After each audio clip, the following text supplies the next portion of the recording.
할렐루야. 오늘 저희들이 함께 읽으신 로마서 2장 17절에서 20절까지의 말씀을 가지고 로마서 강의 15번째 시간 하나님의 기대하심이라는 제목을 가지고 함께 은혜를 나누도록 하겠습니다.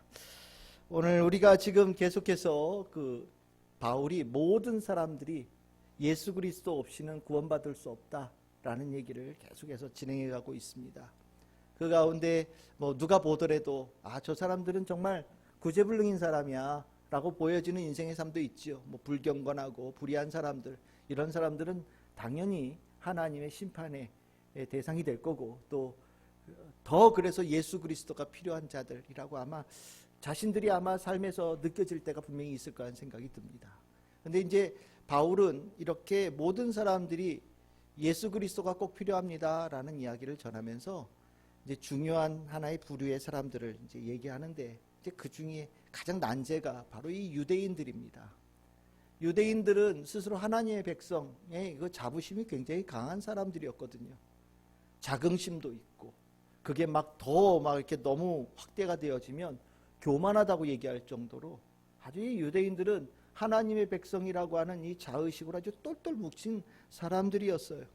이런 사람들에게 당신들도 하나님의 심판을 받습니다 라는 얘기를 듣고 또 전하고, 그들에게 예수 그리스도 없으면 당신네들은 구원받을 수 없습니다 라는 이런 얘기를 전할 때 아마 쉽게 받아들이기는 쉽지 않은 주제였을 것이 거의 분명합니다. 그래서 우리가 사도행전 말씀도 나누었지만 바울이 가는 데마다 아주 유대인들이 와가지고 아주 결사적으로 반대하고 방해하는 일들이 있었잖아요. 그 이유가 뭐냐면 바울이 유대인들에게도 예수 그리스도 없으면 구원받지 못하는 하나님의 백성이 아니라는 얘기를 자꾸 하니까 유대인들은 너무너무 기분이 나쁜 거예요.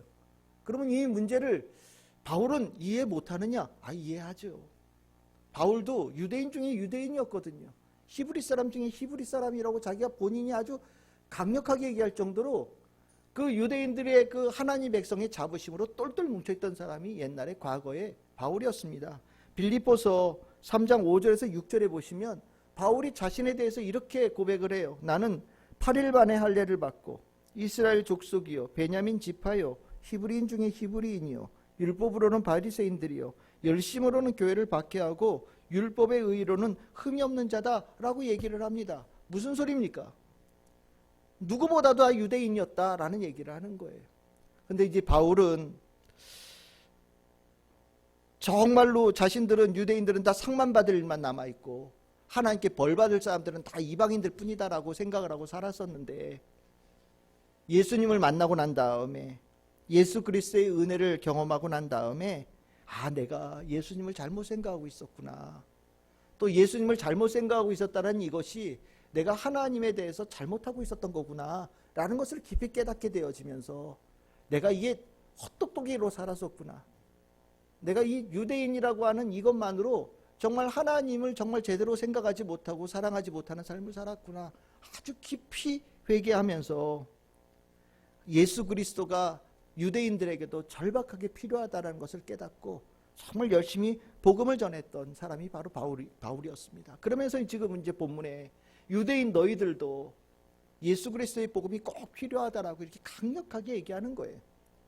그러면 우리는 이제 이 바울이 이렇게 강력하게 얘기할 때 유대인들이 내가 하나님의 백성이라고 아주 자부심을 갖게 만드는 그 근거에 대해서 얘기를 하는데, 바울이 오늘 본문에 이제 그리고 다음 주에 본문에 이 두 가지를 얘기를 할 겁니다. 근데 이 두 가지가 뭐냐? 유대인들이 자기가 하나님의 백성이라고 생각했던 두 가지의 요소. 하나는 율법을 받았다라는 거고요. 하나는 할례를 행했다라는 거예요.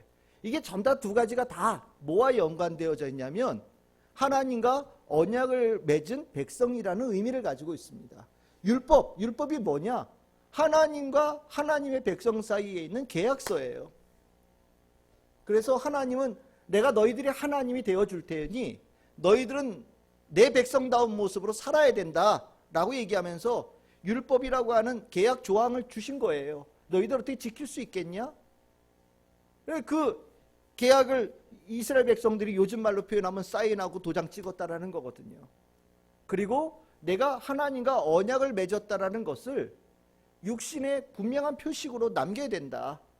해서 할례를 다 행한 거예요.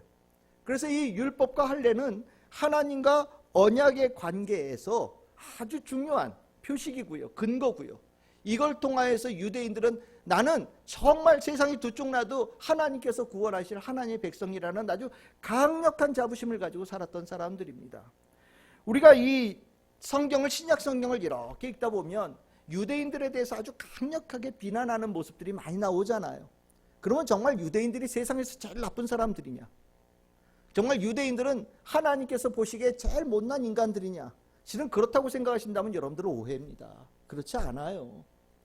유대인들은요, 하나님께서 먼저 율법을 주셔서 특별하게 선택하시고 하나님께서 하나님의 백성으로 삼으신 특별한 백성들입니다. 그들이 이방인들과 비한다면 완전히 다른 삶을 살았던 사람들이고요. 그들은 하나님께서 원하시는 모습들을 그래도 마음속에 품고 살았던, 하나님께서 정말 인정하는 사람들 중에 한 사람들이에요. 그래서 여러분들 머릿속에 유대인들에 대해서 이렇게 막 엄격하게 비판하고 신랄하게 비판한다고 해서 유대인들을 막 비하하고 유대인들 나쁜 사람들, 유대인들은 못난 사람들로 취급한다면 여러분들 성경을 잘못 알고 있는 겁니다. 여러분들, 예수님께서 이 땅에 오셔서 유대인들에 대해서 아주 우대하고 우선성을 둔다라는 말씀을 몇 군데서 아주 강력하게 하신 말씀이 있어요. 그 중에 하나가 어디냐면 요한복음 4장 19절에서 22절입니다. 예수님께서 사마리아 지역을 이렇게 지나가셨거든요. 가다가 낮에, 여러분들 잘 아시죠? 목이 말라서 우물가에 가셨는데 사마리아 여인을 만나셨어요. 사마리아 여인과 이런저런 얘기를 하다가 사마리아 여인이 눈이 번쩍 띄었죠. 아, 이분이 특별한 분이구나. 뭔가 아는 분이구나. 그래서 당시 사마리아 사람들과 유대인 사이에 아주 극렬하게 부딪히는 한 가지 아주 해결하기 어려운 질문을 던졌습니다. 그게 뭐냐면, 하나님께서 선택하신 그 예배드리라고 한 그곳이 유대인들은 예루살렘이라고 얘기를 하고 사마리아 사람들은 그리심산이라고 얘기를 하는데, 그래서 둘 사이에 아주 원수처럼 싸우는데, 예수님, 둘 중에 누구 말이 맞습니까? 라고 질문을 던진 거예요. 이게 당시에 아주 그 사마리아 사람들과 유대인 사람들 사이에, 요즘으로 얘기하면, 우리나라로 얘기하면 경상도하고 전라도 사람들 사이에 이렇게 싸우는 것처럼 아주 극렬하게 싸우는 그런 문제였거든요. 여기에 대해서 예수님께서 뭐라고 얘기를 하시냐, 아주 분명하게 얘기하십니다. 22절입니다. 너희는 사마리아 사람들이에요. 너희는 알지 못하는 것을 예배하고 우리는 유대인을 얘기합니다. 우리는 아는 것을 예배하노니 이는 구원이 유대인에게서 남이라. 누구 손을 들어주신 거예요? 유대인의 손을 벌쩍 들어주신 거예요. 그리심산에서 예배드리라고 하는 그 내용은 잘못됐다라는 겁니다. 너희들 잘 몰라서 거기서 예배드리는 거다. 하나님께서 선택하신 예배의 장소는 예루살렘이다. 그래서 그 예배드림이 하나님께서 받으시고 거기에 구원함이 있다라고 손을 번쩍 들어주셨어요. 유대인의 우선성을 분명하게 언급하신 거죠. 그럼 이것뿐이냐? 마가복음 7장 25절 30절에 보시면 예수님께서 갈릴리 지역을 이렇게 다니시다가 잠시, 요즘으로 말하면 근처 나라의 외국 해외여행을 가신 적이 있죠. 그게 어디냐? 수로보니게라고 하는 지역이에요. 수로보니게라고 하는 지역은 지금으로 말하면 레바논 지역입니다. 레바논 지역으로 예수님께서 갑자기 그냥 옮기셨어요. 왜 가셨는지는 알 수 없지만 그건 아마 좀 쉬고 싶은 마음이 있으셨는지 가셨단 말이죠. 근데 그 지역에 이방인이죠. 헬라인이에요. 수로보니게 지역에 원래 살고 있던 여자가 한 명인데 딸이 아파요. 딸이 아픈데 예수님께서 와가지고 예수님, 당신이 병 고친다는 능력이 있다는 걸 내가 들었습니다. 우리 딸을 좀 고쳐주세요 라고 얘기했더니 예수님께서 아주 냉정하게 말씀하시죠. 그 27절입니다. 자녀로 먼저 배불리 먹게 할지니 자녀의 떡을 취하여 개들에게 던짐이 마땅치 아니하다. 무슨 얘기입니까? 자녀는 누구예요? 유대인을 얘기하는 거예요. 개는 누굴 얘기하는 겁니까? 이방인을 얘기하는 거거든요. 나는 유대인들에게 복음을 전해서 그들을 구원하는 걸 먼저 우선성을 두고 왔다. 내가 지금 잠시 이 자리에 왔다고 이 귀한 걸 너희들에게 함부로 줄 수 없다라고 얘기하십니다. 여기도 보시면 분명하게 유대인의 우선성에 대한 얘기를 합니다. 그러면 이게 바울은 막 신랄하게 유대인들을 비판하고 비난하는 것 같은데, 오늘 특히 읽은 본문은, 이제 이후의 본문은 더 신랄하거든요. 그럼 바울은 유대인에 대해서 막 예수님의 뜻과 다른 생각으로 유대인을 비하했느냐? 그렇지 않아요. 우리 나중에 보겠지만 로마서 9장 4절에서 5절에 보시면 이렇게 얘기합니다. 그들이 누구냐면 유대인이에요. 유대인들은 이스라엘 사람들이라 그들에게는 양자됨과 하나님의 아들 되어짐과 영광과 언약들과 율법을 세우신 것과 예배와 약속들이 있고 조상들도 그들의 것이요 육신으로 하면 그리스도가 그들에게서 나셨다. 그 무슨 소리입니까? 유대인들 특별한 존재들이다라고 바울도 얘기하고 있는 거예요. 그러니까 여러분들 오해하지 마십시오. 성경에서 유대인들이 가지고 뭐 외식한다, 뭐 제대로 신앙생활하지 못한다고 막 비난하지만 실은 그것은요, 먼저 하나님의 은혜를 받고 먼저 하나님의 축복을 받은 자들에게 하나님께서 기대한 것이 있어서 그렇거든요. 하나님께서 기대한 것이 있는데 그 기대한 것을 충족하지 못해서 나온 아주 그 강력한 비판이에요. 그냥 똑같은 기준에다 이렇게 놓고 보면 이들은 훨씬 낫죠. 하나님 말씀도 마음에 새기고 하나님께서 원하신 예배도 드리는 자들이고요. 그래도 마음속에 내가 하나님의 영광을 드러내는 삶을 살아야 된다는 것을 마음속에 품고 살았던 사람들이 유대인이라는 거 여러분들 꼭 기억하셔야 돼요. 그래서 성경 보시면서 유대인이라는 이름 나올 때 이건 기대에 못 미쳐서 이렇게 비판하시는 거지 이들이 그렇게 나쁜 짓을 해서 비판하는 게 아니다라는 것을 기억하셔야 됩니다. 제가 이런 얘기를 왜 하냐면 그 기대하신 것, 하나님께서 유대인들에게 기대하신 게 있어요. 그 기대하신 것이 왜 기대하셨느냐? 율법을 주셨기 때문에 기대하신 거예요. 하나님께서 이스라엘 백성과 계약 관계를 맺으시면서 하나님께서 그들에게 언약을 이렇게 맺으실 때 하나님께서 율법을 주시면서 이스라엘 백성들 유대인들에게 기대하신 바가 있어요. 그 기대하신 바에 충족이 됐으면 하나님께서 이렇게 신랄하게 비판 안 하셨을 텐데 기대에 충족하지 못해서 이렇게 비판을 받는 거거든요.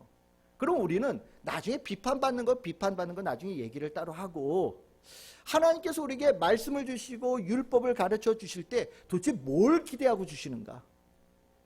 하나님의 말씀이 나에게 주어졌다라고 하는 것이 나에게 어떤 역사를 이루기를 원하시면서 주신 것인가?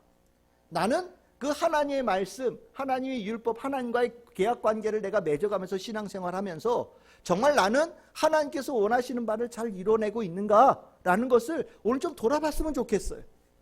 그래서 바울이 막 비판한 거 앞에 비판이 있지만 앞에는 약간 칭찬처럼 되어져 있는 내용이 있고 그런데 그러지 못하여서 너희들이 비판받는다 이렇게 얘기를 하고 있으니까 오늘은 그 비판받기 전에 잘하고 해야 될 기대에 관한 부분들을 오늘 좀 살펴봤으면 좋겠어요. 그 내용이 오늘 여러분들과 함께 읽었던 로마서 2장 17절에서 20절에 나오는 내용입니다. 율법을 주시면서 하나님의 백성에게, 이스라엘 백성들에게, 유대인들에게, 또 우리에게는 하나님의 말씀을 주시면서 우리 성도들에게 하나님께서 원하시는 바가 뭐냐? 4가지 오늘 살펴보려고 합니다. 그 첫 번째가 무엇이냐? 2장 17절에 나오는 내용입니다. 2장 17절에 뭐라고 나옵니까? 내가 율법을 의지하기를 원한다 라고 말씀하고 계세요. 하나님께서 우리에게 말씀을 주실 때 말씀을 주시면서 원하시는 바가 뭐냐? 말씀 의지하는 자가 되기를 원하신다라는 거예요. 의지한다라는 것이 무엇이냐면 쉬다, 기댄다 이런 뜻이거든요. 근데 이것을 조금 더 확대한다면요, 그 율법의 하나님의 말씀에 기대고 의지해서 삶의 평안함과 안식과 기쁨을 얻는다라는 뜻을 가지고 있어요. 이게 무슨 소리냐면 말씀을 의지하면서 산다라는 얘기는 무엇이냐면 그 말씀 위에서 내가 산다라는 거예요. 말씀이 내 삶의 단단한 반석이 되어주시고 그 반석에 내가 살아가는 자로 만들기를 원하셔서 말씀을 주셨다라는 겁니다. 말씀이 내 옆에 두고 살으라고 하는 게 아니에요. 여러분들 말씀은요 우리들이 살아가는 삶의 터전이 되라고 주신 거예요. 이 말씀이 얼마만큼 강한 힘을 가지고 있냐? 반석과 같다라고 얘기하시는 거예요. 반석과 같다. 반석이 뭡니까? 요 근래 지금 일본 뭐 이쪽 인도네시아 뭐 이쪽으로 아주 지진이 아주 빈번하죠. 요 근래도 일본 아주 지진 크게 났다고 그러던데 땅이 흔들린다. 여러분 땅이 흔들리면 뭐가 문제예요? 그 땅 위에 세워져 있던 것들이 다 무너지는 거예요.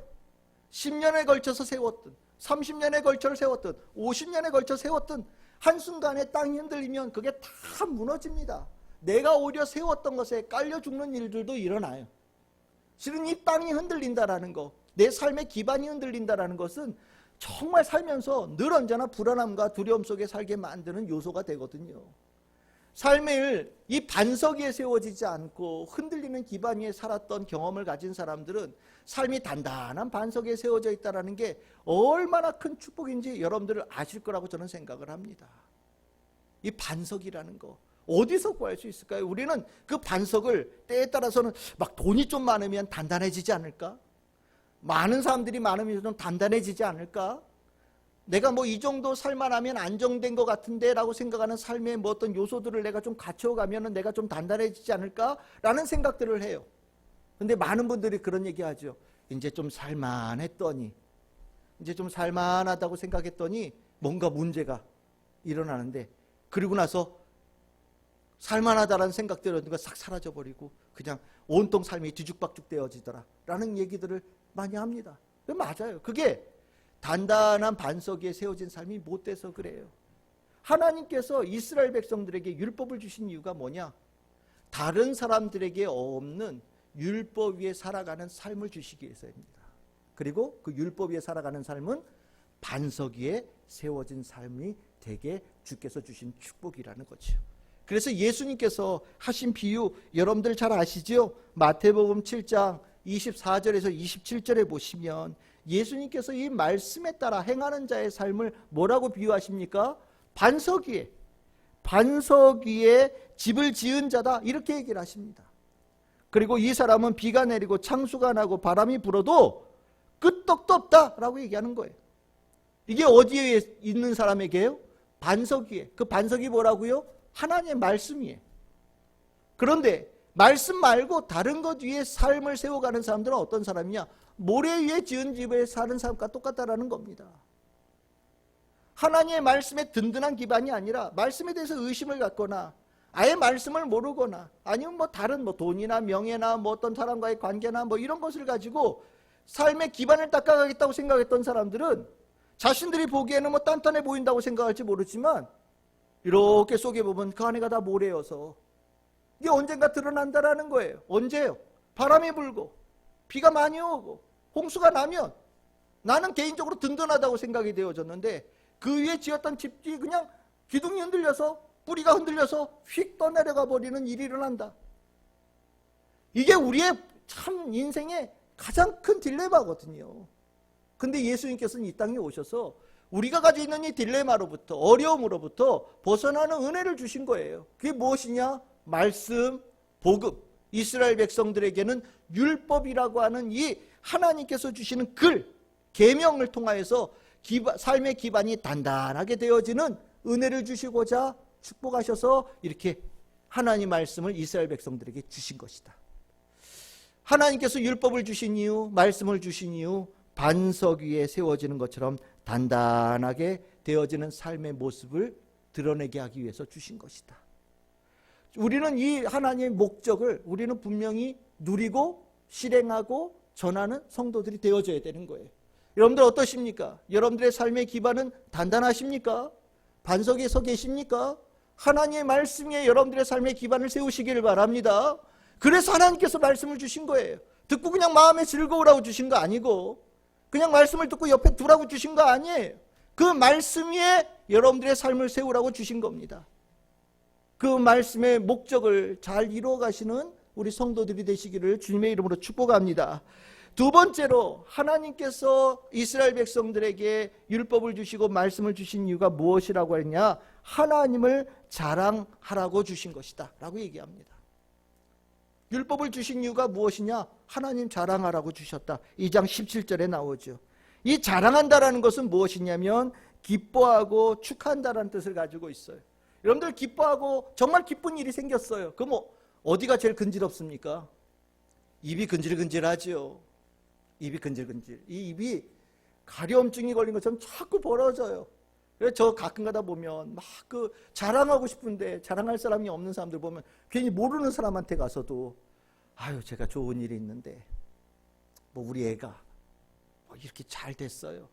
막 이렇게 자랑을 뭐 그냥 밑도 끝도 없어요. 뭐 앞에 저는 맥락도 없어요. 그냥 와서 막 얘기를 해요. 그러면 저는 마음속으로 정말 기쁜가 보다. 정말 기뻐서 이 기쁨을 주체할 수가 없구나. 그래, 저 기쁜 거 얘기해야지. 기쁨은 나눌수록 배가 되잖아요. 그치요? 이게 뭐냐? 이게 자랑하는 거예요. 정말 기뻐서 입에서 이렇게 근질근질해서 얘기하지 않을 수 없게끔 만드는 거. 하나님께서 우리에게 율법을 주신 이유가 뭐냐? 듣고 내가 알았어. 내가 듣고서 알았어. 이걸로 끝내게 하기 위해서 주신 게 아니라는 거예요. 율법을 주신 이유가 뭐냐? 그 율법을 주신 그 하나님이 너무너무 정말 대단한 분이셔요. 저에게 이 귀한 말씀을 주셨어요. 하나님의 말씀을 저에게 주셨어요. 정말 나 별 볼 일 없는 나에게 하나님께서 이 귀한 은혜를 주셨어요. 하나님을 정말 귀하고 사랑이 넘치시는 존귀하신 분이셔요 라고 하나님을 자랑하라고 이 율법을 주셨다라는 거예요. 그치요? 여러분들 이스라엘 백성들이 뭐가 있어요? 땅이 있어요. 제대로 된 나라가 있어요. 여러분들 애굽에서 종살이 오랫동안 했었잖아요. 그치요? 거의 남들이 보면 세상에서 볼 때 가장 가난하고 힘도 없는 존재들이 아마 이스라엘 백성들이었을 거예요. 근데 하나님께서 그들을 애굽에서 이끌어내셔서 시내산에서 정말 땅 한 평 없는 이 이스라엘 백성들에게 말씀을 주시고 가나안 땅에 축복을 주시고 하나님께 나라를 세워주신 축복을 주시는 거잖아요. 그치요? 예, 그것의 시작이 이 율법, 하나님의 말씀으로 시작되어진 거거든요. 우리가 이 자리에 지금 예배드리고 있지만 실은 내가 스스로 잘났다라고 생각하는 사람들은 주님 앞에 나와서 예배드리지 못해요. 나 잘난 거 뽀기고 살아야죠. 지금 이 시간에도 어디 가서 나 잘난 거 누군가한테 드러내고 살아야죠. 하지만 우리는 예수 그리스도의 은혜 아니면, 하나님의 은혜가 아니면 아무것도 아니라는 것을 알고 있는 성도들이, 주님으로 인해서 우리는 살아갑니다. 주님께서 모든 것을 은혜를 베푸신 겁니다라고 깨달으면서 이 자리에서 예배 드리는 거잖아요. 하나님 빼고 예수님 빼면 우리 인생에 남는 게 뭐가 있어요? 아무것도 없죠. 주님의 은혜가 아니면 우리가 입고 있는 것, 우리가 먹고 있는 것, 우리가 지금 거하고 있는 모든 삶의 장소들이 다 없는 거예요. 그래서 믿음의 성도들은요, 입에서 늘 언제나 주님을 찬양함이 넘쳐날 수밖에 없는 거예요. 주님께서는 그것을 원하시고 우리에게 말씀을 주신다라는 거예요. 여러분들 말씀 들으셨잖아요. 오늘 이 설교 말씀 듣잖아요. 그러면 여러분들 입이 근질근질해야 돼요. 오늘 정말 주님의 은혜가 넘쳐나. 나에게 꼭 필요한 말씀을 어떻게 아셨는지, 내 심령을 어루만지시는 하나님의 말씀을 정말 나에게 주셨어. 하나님은 날 정말 사랑하시나 봐. 이 고백들이 여러분들의 입에서 넘쳐나야 되는 거예요. 그래서 하나님은요, 하나님의 백성들이 하나님 자랑하는 걸 너무너무 원하시고요, 그것을 예레미야 예언자 입을 통하여서 이렇게 분명하게 말씀하신 데가 있습니다. 예레미야서 9장 23절에서 24절의 말씀입니다. 우리 같이 한번 읽어보겠습니다. 시작. 여호와께서 이와 같이 말씀하시되 지혜로운 자는 그의 지혜를 자랑하지 말라. 용사는 그의 용맹을 자랑하지 말라. 부자는 그의 부함을 자랑하지 말라. 자랑하는 자는 이것으로 자랑할지니 곧 명철하여 나를 아는 것과 나 여호와는 사랑과 정의와 공의를 땅에 행하는 자인 줄 깨달은 것이라. 나는 이 일을 기뻐하노라. 여호와의 말씀이니라. 아멘. 분명히 뒤에다 예수님, 하나님께서 도장을 꽝 찍으셨죠. 나 이거 기뻐한다. 나는 내 백성들이 하나님을 찬양하는 거 하나님 너무너무 좋아하신다 라고 하나님께서 뒤에다 도장을 큼지막하게 꽝 찍으셨어요. 하나님께서 말씀을 왜 주셔요? 하나님 자랑하라고요. 하나님 말씀 듣고 하나님 자랑하면 하나님께서 기뻐하신 거고요, 하나님께서 여러분들에게 더한 말씀을 계속해서 부어주시는 거예요. 왜? 자랑하니까. 많은 이들에게 하나님, 예수님 전하니까. 정말 우리는 이거 분명히 기억하셔야 돼요. 듣고 끝난다면 성도가 아닙니다. 듣고 내가 아는 것으로 끝난다면 그거는 주께서 원하신 성도의 모습이 아니에요. 들었으면 자랑하십시오. 들었으면 전하십시오. 여러분들 안에 있는 기쁨을 전하시고 여러분들 안에 있는 감격을 전하십시오. 여러분들의 자랑은 하나님, 예수님, 성령님, 하나님 말씀 외에는 자랑할 게 없는 거예요. 그거보다 더 자랑할 게 뭔가 있다면 뭔가 잘못되어져 있는 거예요.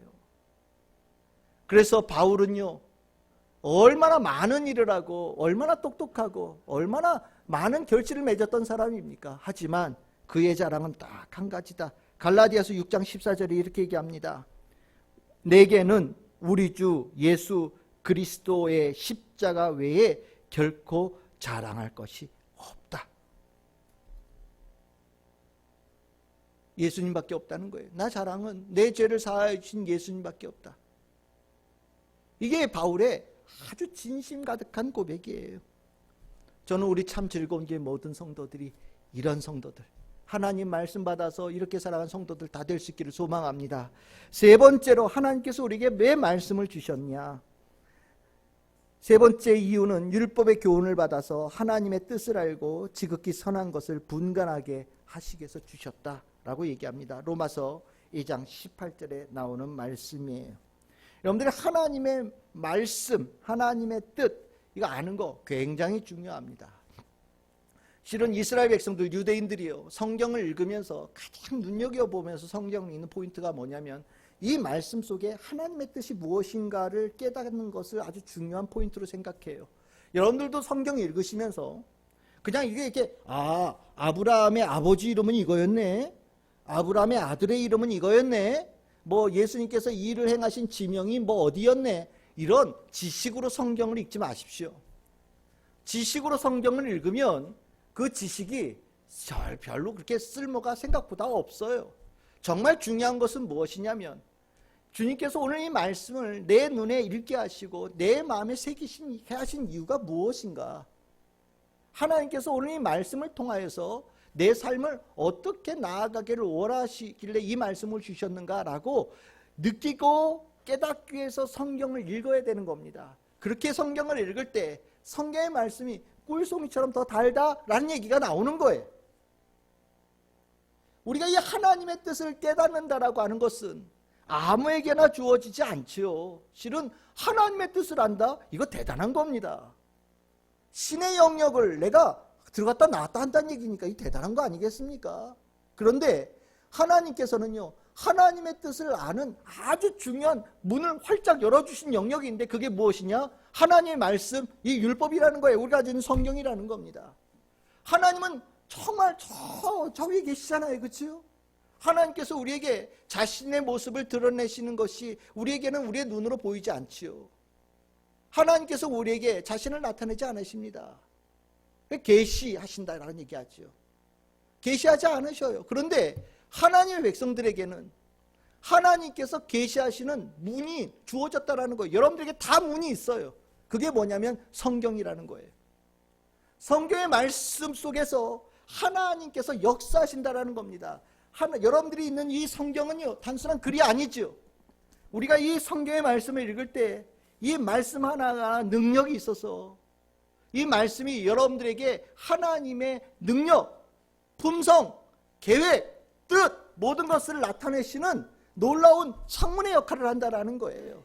그래서 이스라엘 백성들은요, 늘 언제나 삶의 가장 중요한, 시작할 때 중요한 삶의 자세가 무엇이냐면 율법을 묵상하는 거예요. 율법을 묵상하고 그 가운데 내 삶에 살아가는 길을 찾는 겁니다. 그래서 시편 40편 8절에도 나의 하나님이여 내가 주의 뜻 행하기를 즐기오니 주의 법이 나의 심중에 있나이다, 이렇게 고백합니다. 나는 주님의 뜻 행하기를 원합니다. 그래서 내 마음속에 주의 말씀을 늘 두고 이 말씀이 역사하는 대로 내가 살아가는 삶이 되기를 원합니다라고 고백하는 모습들이 나오고요. 시편 143편 10절에 보시면 주는 나의 하나님이시니 나를 가르쳐 주의 뜻을 행하게 하소서, 주의 영은 선하시니 나를 공평한 땅에 인도하소서라고 고백하는데, 여기에도 주의 뜻을 행하고 그리고 인도하시는 가운데 하나님께서 가르쳐 주셔서 무엇으로요? 하나님의 말씀을 통하여서. 그러니까 성경을 읽지 않고 하나님의 말씀을 사랑하지 않으면서 하나님의 뜻을 행하기를 원한다라고 하는 것은 이거는 불가능한 일입니다. 하나님의 뜻을 알 수 있는 방법은 성경을 통해서 계시하시고 이 말씀의 깨달은 바를 통해서 우리는 순종하면서 나아가면 되는 거예요. 우리가 여기에 18절에 하나님의 뜻, 여기에 뒤에 나오는 선한 것 같은 거예요. 그리고 아는 것, 분간하는 것, 이 같은 겁니다. 선한 것이라는 것은 중요한 것, 이런 걸 얘기한다고 얘기하시면 돼요. 뭐가 정말 중요한 거냐? 깨닫는 거죠. 그렇죠? 요즘에는 정말 진짜도 있고요, 진짜 같은 가짜도 있어요. 진짜 같은 가짜가 너무너무 많죠. 실은 진짜는 하나님 말씀밖에 없는데 진짜 외에도 뭔가 그럴듯한 내용들이 수도 없이 쏟아지잖아요. 문제는 이게 진짜 같아요, 이 가짜가. 그래서 많은 영혼들이 가짜인 줄을 모르고 그걸 진짜인 줄 알고 착각하고 자꾸 쫓아간단 말이죠. 그래서 하나님께서 하나님의 백성들에게 이 율법을 주셨다라는 거예요. 하나님의 말씀을 주셨다라는 겁니다. 왜? 많은 사람들이 진짜인 줄 알고 가짜를 쫓아가는 그 일들을 막아서라고, 진짜가 무엇인지를 전하는 자가 되라고 이 율법을 주셨다라는 거예요. 그래서 우리는 하나님께 주신 이 말씀을 마음속에 이렇게 새기면서 하나님의 뜻, 그 진짜가 무엇인지를 드러내고 그것을 분간하고 그것을 가르치는 역할을 우리는 분명히 해야 되는 그런 사명감을 가지고 율법을 주셨다는 겁니다. 여러분들 말씀을 대하면서 여러분들의 마음속에는 늘 언제나 내가 저게 정말 가치 있는 거라고 생각했는데 오늘 말씀 읽어보니까 아니구나. 그러면 정말 여러분들 삶에서 딱 제낄 수 있는 용기를 가지고 성경을 읽으셔야 돼요. 그 주님께서 주시는 말씀을 통해서 정말 여러분들은 이 혼돈의 세상 속에서 진짜가 무엇인지를 강력하게 살아내는 존재들을 세우기를 원하시는 거거든요. 그것이 우리가 말씀을 읽는 이유예요. 어떻게 사는 게 잘 사는 거냐? 뭐 청소하고 뭐 비워내고 뭐 미니멀 라이프 뭐 얘기하죠. 에이, 말씀대로 사는 거예요. 1000년이 지나도 2000년이 지나도 3000년이 지나도 주님 오시는 그날까지 변치 않는 진리예요. 말씀대로 사는 거예요. 말씀대로. 말씀을 기반해서 사는 것이 제일 잘 사는 거예요. 그게 진짜예요. 왜요? 구원이 있으니까. 그 가운데 생명이 있으니까요. 그 가운데 결실이 있으니까요. 그것을 이루어내는 모델로 세우기 위해서 하나님께서 이스라엘 백성들에게 무엇을 주셨다? 하나님의 말씀을 주셨다. 우리 성도들에게 이 축복이 넘치기를 소망합니다. 그래서 교회는요, 늘 언제나 하나님 말씀 분별하고 가르치고 나누고 세워가는 일에 최선을 다하는 게 교회예요. 그래서 바울은 이것에 대해서 몇 차례 강조를 하는데 고린도전서 14장 19절에 보시면 이렇게 얘기를 합니다. 교회에서는 내가 남을 가르치기 위하여 깨달은 마음으로 5마디 말을 하는 것이 1만 마디 방언으로 말하는 것보다 낫다라고 얘기합니다. 교회에서 뭘 하느냐? 방언, 굉장히 신령한 말로 기도하는 거죠. 근데 정말 중요한 건 뭐냐? 하나님의 말씀을 제대로 분별하고 깨달아서 전하는, 알아들을 수 있는 말로 전하여서 그것을 나누는 게 교회의 첫 번째 임무다. 우리가 나누고 나면, 여러분들 오늘 이 말씀을 읽고 나면 여러분들의 심령에 얼마나 깊은 하나님의 말씀이 남겠어요. 그렇죠? 그럼 여러분들 오늘 이 말씀은 여동환 목사라는 한 사람이 설교했지만 오늘 이 듣고 있는 모든 사람들이 각각의 또 하나의 설교자가 되어져서 나아가서 올바름을 세워가는 사람들이 되어지는 거예요. 그걸 주님께서 원하신다라는 거예요. 교회는 그런 일을 한다라는 겁니다. 그래서 갈라디아서 6장 6절에 보시면 이 가르침을 받는 자는 말씀을 가르치는 자와 모든 좋은 것을 함께하라라고 바울은 권면하는데, 이 좋은 것을 함께하라는 게 뭐냐면 그만큼 하나님의 말씀을 잘 가르치고 잘 분간하게 하고 세워가는 이 역할을 하는 게 그렇게 중요하다라는 것을 얘기하고 있는 거예요. 우리 참 즐거운 게 성도들은 매 예배마다 모든 교제들마다 이 하나님의 말씀을 잘 세워가서 정말 이 교회를 통해서 이루고자 하시는 하나님의 뜻을 풍성하게 이루어내는 우리 성도들이 꼭 돼야 되겠습니다. 네 번째입니다. 하나님께서 왜 율법을 주셨는가? 인도자, 교사, 선생 역할을, 빛의 역할을 하라고 이 말씀을 주셨다라고 얘기합니다. 오늘 로마서 2장 19절에서 20절에 보시면 맹인의 길을 인도하는 자요, 어둠에 있는 자의 빛이요, 율법에 있는 지식과 진리의 모범을 가진 자로서 어리석은 자의 교사요, 어린아이의 선생이다, 이렇게 얘기합니다. 다 같은 내용이에요. 실은요. 여기 뭐 인도자, 빛, 교사, 선생, 그리고 거기 뭐 눈이 보이지 못하는 자, 어둠 속에 있는 자, 뭐 어리석은 자, 어린아이 다 같은 내용이에요. 무슨 소리냐? 좀 뒤처지고 약하고 아직 잘 모르고 아직 하나님 말씀 몰라서 하나님의 뜻을 제대로 따르지 못하는 그 선한 길을 나가지 못하는 자들에게 기꺼이 나아가서 그들을 돕는 역할을 해야 된다는 말씀을 하는 거예요. 율법 왜 주셨느냐? 도우라고. 하나님 말씀 왜 주셨느냐? 도우라고. 뒤처진 자 세우라고요. 무너진 자 세우라고요. 헤매는 자 세우라고요. 갈등하는 자 굳건하게 만들으라고요. 죽어가는 자 살리라고 하나님께서 말씀을 주셨다라는 거예요. 저는 개인적으로 많은 직업들이 있잖아요. 그 직업들 중에 정말 저는 이 인도자, 교사, 선생 역할 참 중요하다는 생각이 들어요. 정말 좋은 선생님, 좋은 스승은요, 정말 이거는 위대한 가치를 가지고 있다 저는 생각을 합니다. 그 옛날에 우리 뭐 스승님은 그림자도 안 밟는다 이런 얘기를 했었죠. 그게 스승이 중요해서 그렇거든요. 좋은 선생님 만나는 거 참 복 중의 복이에요.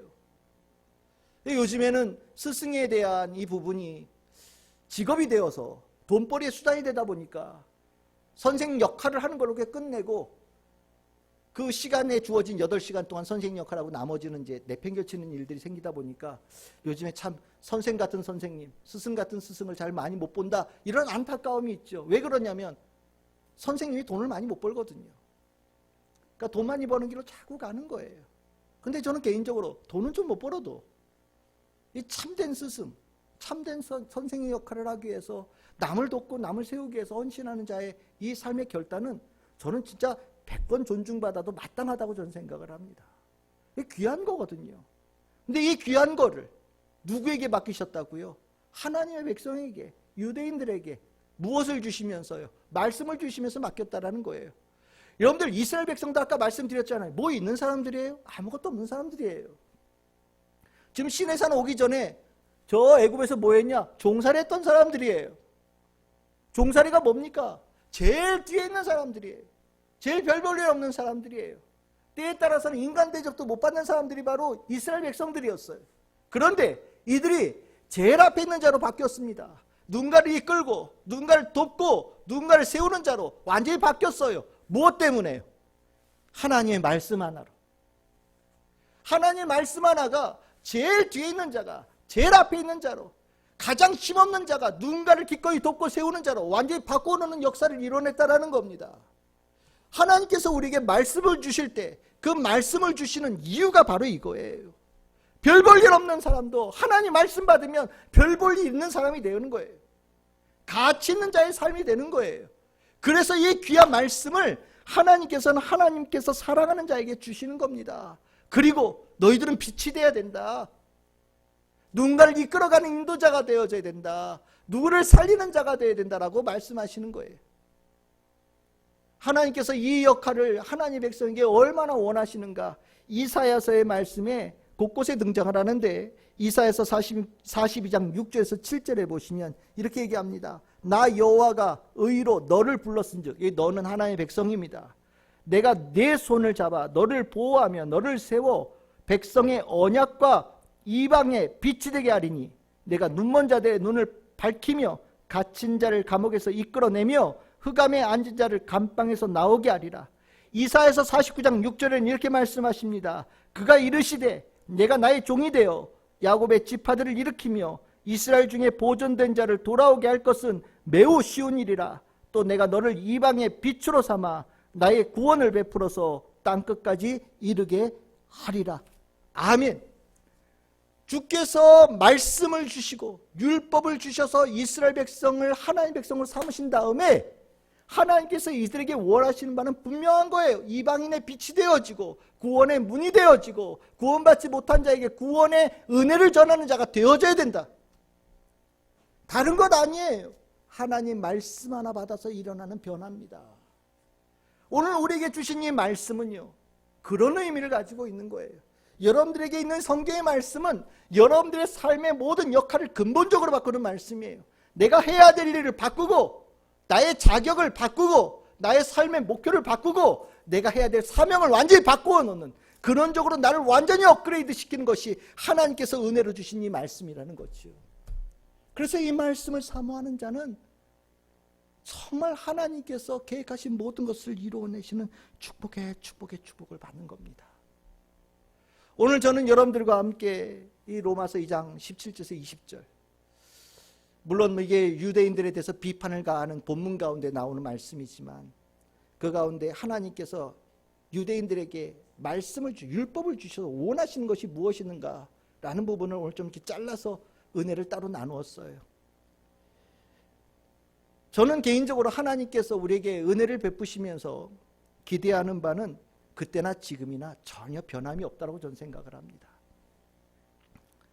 유대인들은 비록 하나님의 기대에 못 미쳤지만 그럼에도 불구하고 우리에게는 예수 그리스도를 통해서 은혜를 베푸시면서 유대인들에게 율법을 주시면서 기대하셨던 그 모습을 우리에게 오늘 기대하고 있다고 저는 생각을 합니다. 저는 우리를 부를 때 여러 가지 호칭이 있죠. 교인이라는 호칭도 있지만 전 개인적으로는 이 성도라는 호칭을 참 귀하게 여깁니다.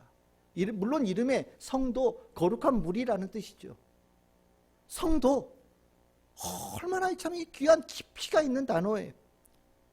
우리가 성도가 될 수 있는 것, 진짜 이거 100% 하나님의 은혜죠. 예수 그리스도의 은혜입니다. 주님의 은혜가 아니었으면 앞에 성도의 성자가, 그 성자가 붙을 자가 못 되는데 주님의 은혜로 성도가 되어진 거예요. 성도가 되어졌으니 이제는 우리에게 은혜를 이렇게 베푸시면서 우리는 이 성도가 되어진 자에게 하나님께서 기대하는 것에 대한 부분이 있다는 것을 우리 마음속에 이렇게 분명히 새길 수 있어야 됩니다. 그리고 주님께서 기대하시는 그것은 복 중의 복이에요. 참 귀한 겁니다. 오늘 말씀 정리합시다. 아까 율법 주시면서 주님께 기대하신 게 뭐였습니까? 첫 번째가 뭐였습니까? 하나님의 말씀을 의지해서 그 기반 위에 사는 거. 든든하게 살아가는 모습을 통해서 다른 사람들에게 하나님 말씀에 사는 게 이렇게 멋지다는 걸 보여주는 거. 두 번째는 뭐였습니까? 하나님 자랑하는 거. 하나님께 주신 이 말씀, 대단한 이 말씀을 주셨어요. 그 말씀이 내 삶에 역사하는 것을 경험하면서 입만 열면 하나님 자랑하고 입만 열면 예수님 자랑하는 그것을 주님께서 원하시면서 우리에게 말씀을 주셨다는 겁니다. 세 번째는 무엇입니까? 하나님의 뜻을 알고 분별하는 거. 예, 하나님의 뜻을 안다는 건 진짜를 세우고 살아간다는 거거든요. 가짜가 팽배해진 이 세상 속에 진짜 가치 있는 거, 진짜 중요한 것을 담대하게 전하고 그것을 담대하게 세워가는 자 되기를 원하시면서 우리에게 이 말씀을 주셨다. 네 번째는 뭐라고요? 선생도 되고 교사도 되고 인도자도 되고 빛이 되어지는 사명을 맡기 위해서 이 말씀을 주셨다. 우리는 주님께서 우리에게 주시는 말씀에 이 목적이 있다는 것을 분명히 깨달았으니 여러분들에게 오늘 주어진 이 말씀으로도 주께서 원하시는 기대에 부응하는 성도들이 다 되어야 되겠습니다. 주님의 기대하는 성도가 되어지면서 부응하는 성도가 되어지면서 주님께 기쁨이 되어지고 주님께서 풍성한 복으로 내리시는 그 복의 주인공이 다 되는 우리 참 즐거운 게 성도들 다 되시기를 주님의 이름으로 축복합니다.